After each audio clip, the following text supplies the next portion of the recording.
ये दोनों custom matrix add करने के लिए आपने अपने ऐड अकाउंट के अंदर आ जाना है।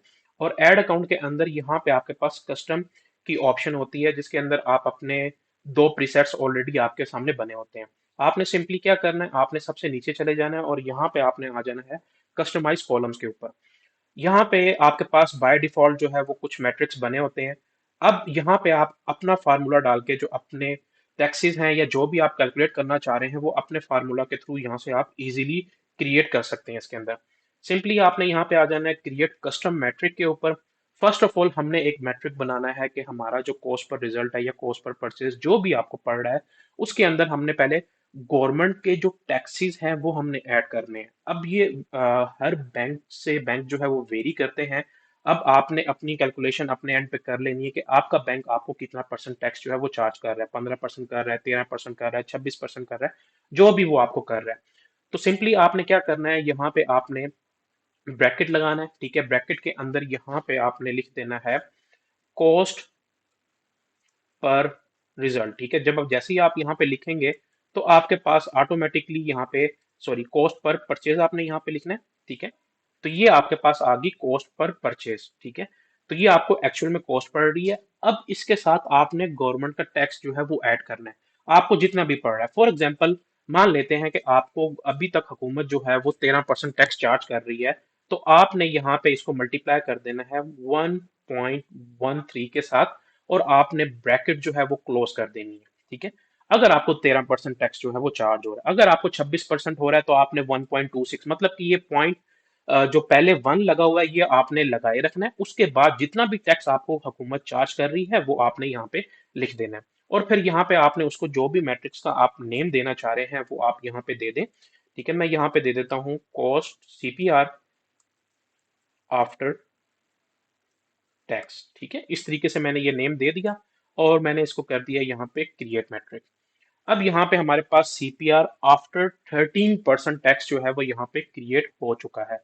अब हम यहाँ पे बनाएंगे सीपीआर आफ्टर टैक्स प्लस उसके साथ हमने 30% रिटर्न। अब आपके जितने भी रिटर्न हैं उस हिसाब से जो है वो आप उसकी कैलकुलेशन वगैरह कर सकते हैं।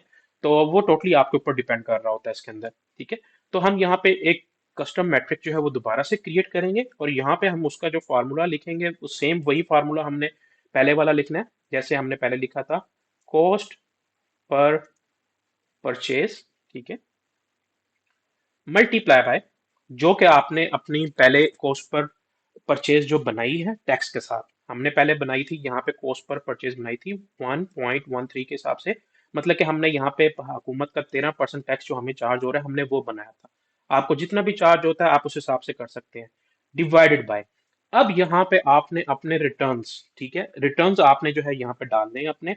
तो आपको जितना भी रिटर्न पड़ रहा है, अब आप एक लमसम कैलकुलेशन करते हैं 30% की, क्योंकि पाकिस्तानी मार्केट के अंदर आपका ऑन एवरेज 30% रिटर्न तो देखने को मिल ही रहा होता है। ठीक है, अगर आपका कम पड़ रहा है तो आप अपना कम कैलकुलेट कर लें। ठीक है, तो इसके अंदर हम करेंगे कि हमने 30% रिटर्न निकाल देने हैं, तो हमारे पास पीछे एक्चुअल अमाउंट कितनी बच जाती है, लाइक 70%। ठीक है, तो आप 70 को अगर डिवाइड करते हैं 100 के साथ तो वो 0 पॉइंट जो है वो समथिंग आता है, तो हमने वो पॉइंट्स वाली अमाउंट डालनी है। ठीक है, अब यहाँ पे हम डाल देंगे 0.7, मतलब कि हमने 30% जो रिटर्न्स थे वो निकाल दिए। ठीक है, और हमारे पास जो बाकी अमाउंट है वो ये बच गई है। ठीक है, अगर आपके पास मान लेते हैं कि 20% रिटर्न्स हैं तो आप यहाँ पे 0.8 डाल देंगे, अगर आपके पास 10% रिटर्न्स हैं तो आप यहाँ पे 0.9 डाल देंगे। ठीक है, तो इस तरीके से आपकी कैलकुलेशन जो है वो चलेगी।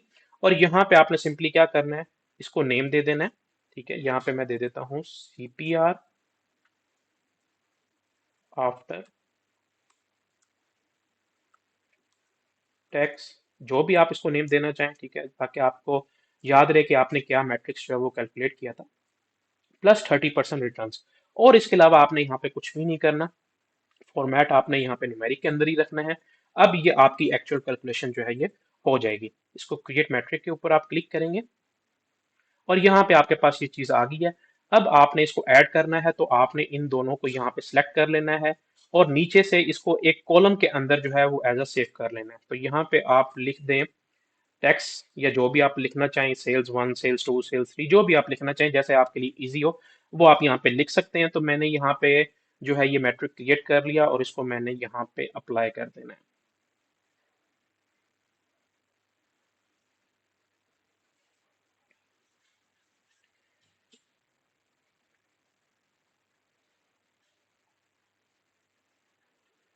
अब मेरे पास यहाँ पे आपको जो लाइंस है वो नील दिखी होंगी। रीजन उसकी ये है क्योंकि यहाँ पे हमने दूसरी कंपेन चलाई हुई है, एंगेजमेंट कंपेन है जो कि मैसेजिंग कंपेन थी, तो वहाँ पे कॉस्ट पर रिजल्ट हमारी कैलकुलेट हो रही होती है। लेकिन जब आप सेल्स कंपेन चलाएंगे तो वहाँ पे आपकी कॉस्ट पर परचेज जो है वो ऑटोमेटिकली काउंट हो रही होगी, जिसके बाद आपको रिजल्ट जो है वो यहाँ पे इस तरीके से देखने को मिल जाएंगे।